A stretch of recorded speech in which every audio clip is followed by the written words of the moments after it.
조만간 어떤 그 결과가 발표되지 않을까 그렇게 기대를 하고 있습니다. 네, 현 정부 들어 첫 국방백서가 나왔습니다. 우리 국방정책의 핵심을 담는 게 바로 국방백서죠. 관심을 모았던 부분, 북한은 우리의 적이라는 표현이 빠졌습니다. 오늘 와호 장룡은 이 주제 놓고 시작해 보겠습니다. 오늘은 이준석 바른미래당 최고위원 그리고 박원석 전 정의당 의원과 함께 해보겠습니다. 안녕하십니까 두 분? 안녕하세요. 네, 반갑습니다.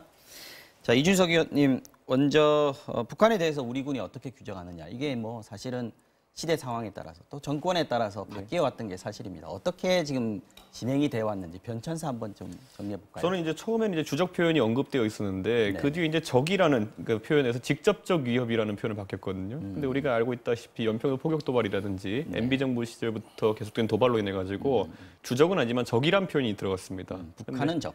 예, 북한은 적이라는 표현이 들어갔는데 이제 바뀐 표현이라는 거는 결국 대한민국의 주권과 국토, 국민 등을 위협하고 침해하는 세력이라는 이야기거든요. 그런데 저는 본질은 바뀐 게 없다 봅니다.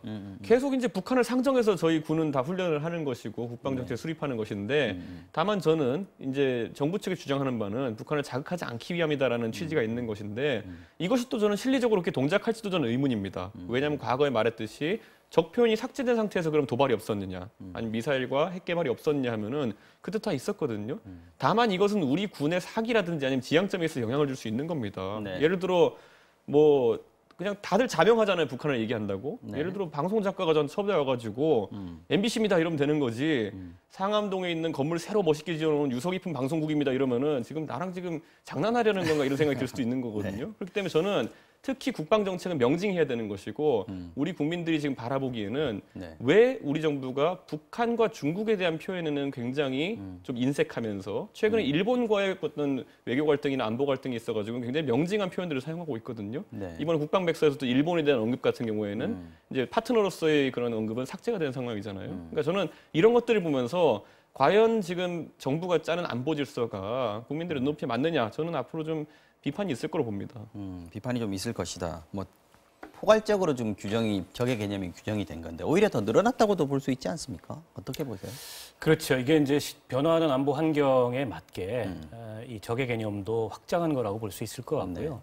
근데 이 주적 논쟁 혹은 뭐 북한을 적으로 규정하느냐 아느냐 이 논쟁이 그다지 이렇게 가치 있는 논쟁이 있거나 의미 있는 논쟁은 아닙니다. 왜 그러냐면 좀 전에 이제 이준석 의원이 얘기했듯이 그걸 주적이라고 명확히 규정했을 때 안보의 위협이 그럼 없었느냐.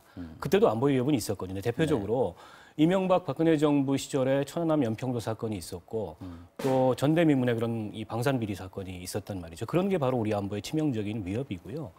그리고 이걸 적 개념을 이렇게 확장했다 그래서 우리 군이 그동안에 지향해 왔던 대북 방위 태세나 혹은 전력 배치나 이런 거에 변화가 있는 건 아니거든요. 그건 변함이 없습니다. 국방부에서는 우리 핵심 전력은 변함이 없다 이렇게 얘기를 하고 있습니다. 그럼요. 어떻게 보면 이게 굉장히 관념화된 논쟁이고 정치화된 논쟁이라고 볼 수밖에 없을 것 같고요. 그래서 변화하는 남북관계 현실을 감안했을 때 문재인 정부 하에서 국방백서에 북한을 자극할 수 있는 적개념을 삭제하는 것은 논리적으로 당연한 귀결입니다.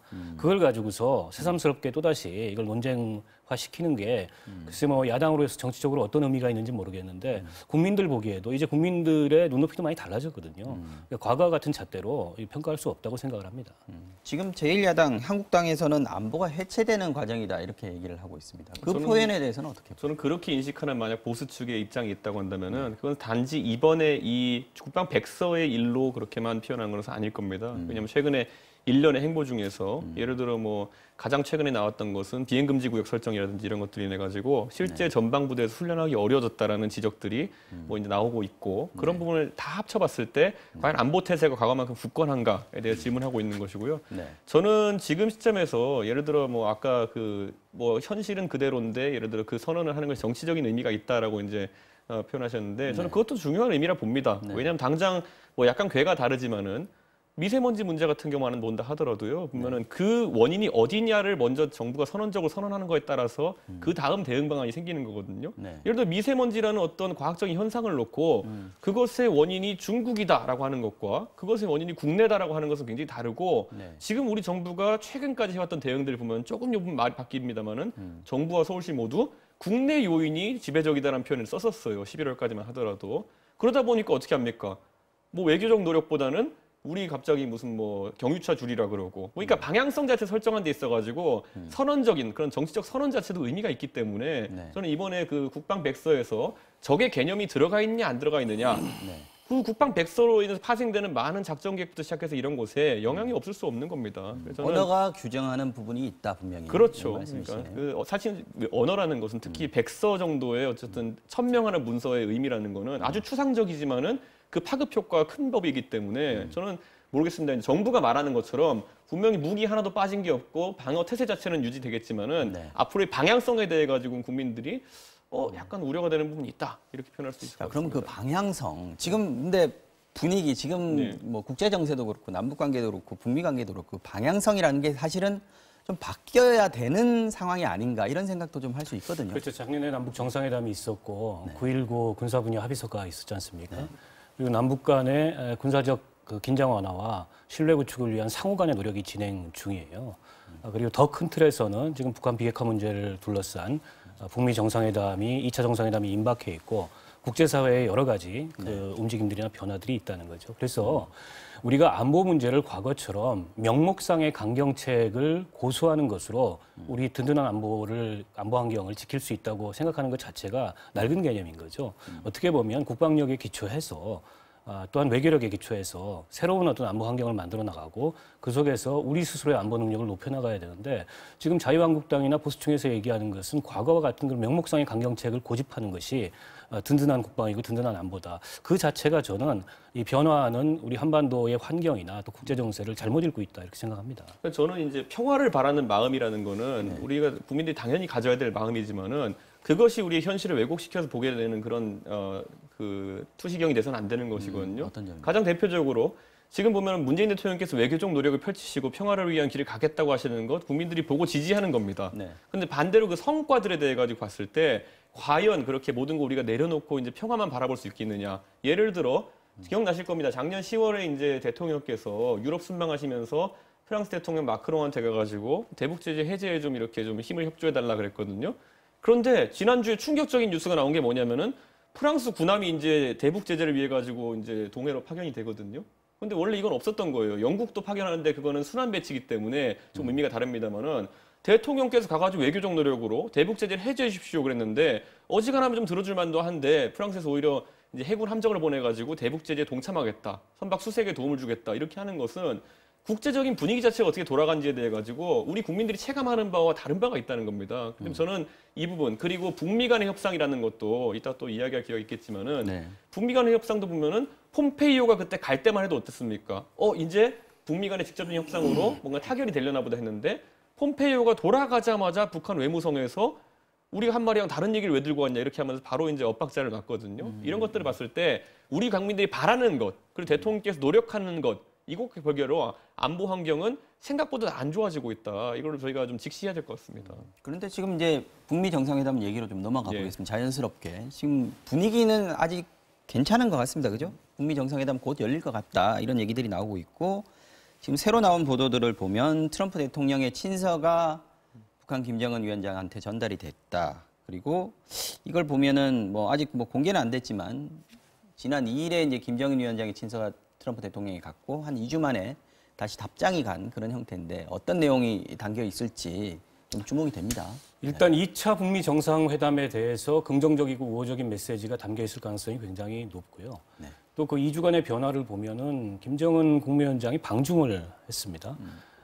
이제 이전에 방중 사례를 봤을 때 남북 관계에 혹은 북미 관계에 중대한 변화가 있을 때 그것을 사전 조율하기 위한 그런 방문들이 많았거든요. 이번에도 역시 그런 성격의 방중이었다고 보고 그래서 북미 정상회담이 임박했다는 징후들이 곳곳에서 포착이 되고 있고 지금 나오는 보도로는 그 김영철 노동당 부위원장이 조만간 워싱턴을 방문해서 고위급 회담에 나설 것이다.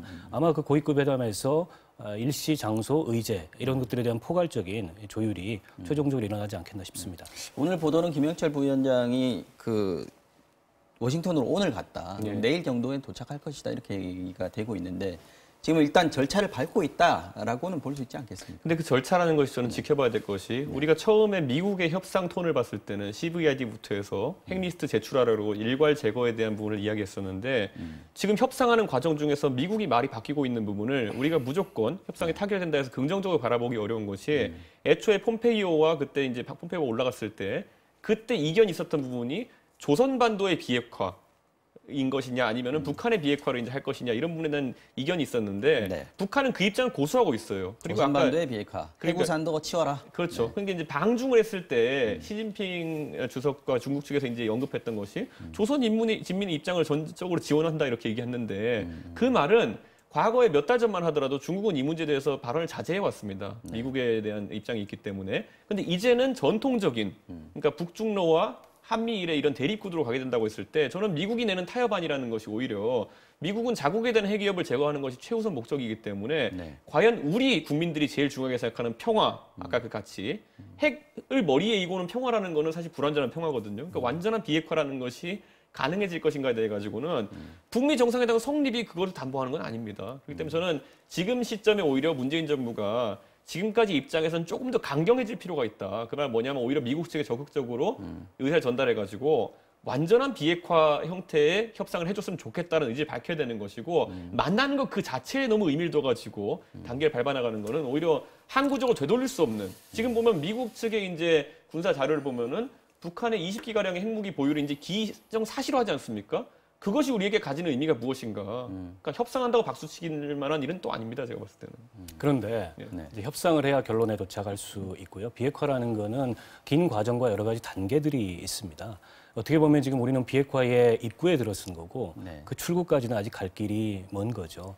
때문에 한 번의 정상회담 내지는 한두 번의 어떤 회담을 통해서 완전한 비핵화라는 결론에 쉽사리 도달하기가 어렵습니다. 더군다나 이제 북한과 미국의 요구가 좀 상이한 점이 있어요. 북한으로서는 비핵화 조치에 상응하는 제재 완화의 성의를 미국도 보여라라고 요구를 하고 있고 미국으로서는 좀 더 신뢰할 수 있는 비핵화 조치를 취해라. 그 어디선가 협상의 의제가 정해지고 그리고 이번 회담의 성과가 나오게 될 텐데 이걸 과정으로 봐야지 한 번의 정상회담을 통해서 어떤 결론에 도달할 수 있다는 생각 자체가 핵 문제에 대해서 잘못 생각하고 있는 게 아닌가 싶어요. 그런데 예, 처음 이제 1차 북미 정상회담 때는 그야말로 이제 추상적인 차원에서의 어떤 통큰 합의 뭐 그 정도라고 얘기를 하면 2차 북미 정상회담이 그렇게 갈 수는 없지 않습니까? 뭔가 구체적으로 얘기를 해야 되는데 아까 이준석 위원 말씀하신 부분 중에 아마 이게 말씀하신 게 뭐 스몰 딜의 우려가 있지 않느냐. 예, 그렇죠. 미국은 ICBM만 폐기시키고 북한은 또 거기까지만 해당하는 제재 완화나 뭐 금강산이나 그 개성만 허락받는 뭐 그 정도 선으로 해결하면 그럼 우리는 뭐가 되느냐라는 걱정이신 것 같아요. 그 부분에 대해서 좀. 근데 그것도 아직은 조금 그 불확실한 관측이고 섣부른 관측일 수 있다고 생각을 해요. 그리고 올해 이제 김정은 위원장 신년사 중에 굉장히 의미 있는 대목 중에 하나가 핵무기를 추가로 생산하지 않는다. 이걸 이제 처음으로 얘기를 했어요. 그 이전까지는 이제 사용하지 않고 그리고 이제 실험하지 않는 그런 단계에 그쳤었는데 그런 면에서 봤을 때 이게 이제 진전이 일부 있다고 볼 수 있을 것 같고 근데 미국으로서도 미국 국내 여론을 설득하는데 ICBM만 폐기한다 그래서 국내 여론이 설득되지 않는다고 생각하고 그걸 비핵화라고 얘기할 수도 없겠죠.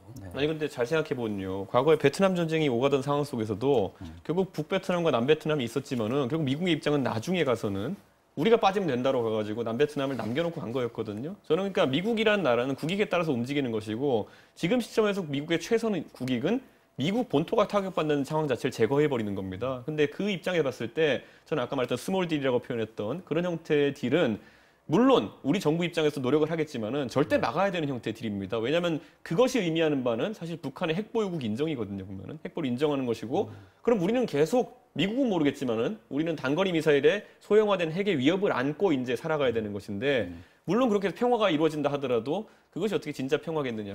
저는 그런 부분에서 근데 뭐 물리적으로 비핵화라는 게 물리적으로 완전하게 이루어지려면 뭐 몇십 년 걸린다는 얘기도 있지 그러니까 저는 않습니까? 거기서 시작이 주목해야 안 될 되겠느냐는 게 얘기도 할 수 있고. 그 처음에 미국이 얘기했던 핵 리스트를 제출해가지고 일괄적으로 폐기를 하자는 주장은 과거의 동구권에서 우크라이나라든지 벨라루시라든지 이런 과거 소련의 핵을 들고 있던 국가들에게 미국이 적용했던 방식이고 그래서 실제로 그 나라들은 2년 남짓한 기간 만에 비핵화를 해냈습니다. 그 모델이 하나 있는 것이고 지금과 같은 핵보유국을 사실상 인정하는 모델의 국가들도 있었거든요.